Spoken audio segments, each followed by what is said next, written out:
উমর খলিফাতুল মুসলিমিন উমর রাদিয়াল্লাহু তাআলা আনহুকে ভিডিওটি বেশি বেশি শেয়ার করে দিবেন। যখন গোসল দেওয়া হয়, 3 থেকে আলের পরে গোসল দেওয়া হয়, গোসলের সময় দেখে পিঠের মধ্যে দেখা যায় কালো কালো দাগ দেখা যায়।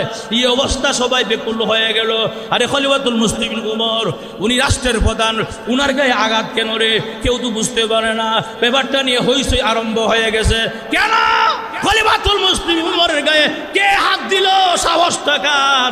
খলিফাতুল মুসলিমিন তো এমন কোনো অন্যায় করেন না, জানা মতো কোনো অন্যায় করেন না। এমন অপরাধটা কে করতে পারে? তাড়াতাড়ি তাকে ধরতে হবে, পাকড়াও করতে হবে।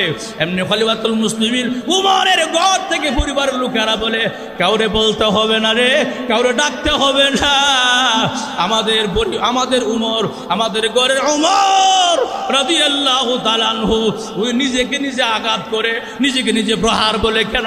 যদি নফল নামাজ কম হয়ে যায়, চাবুকটা হাতে নিয়ে জোরে জোরে আঘাত করে। সুবহানাল্লাহ। ভিডিওটি ভালো লাগলে লাইক ও শেয়ার করে দিবেন। ধন্যবাদ সবাইকে।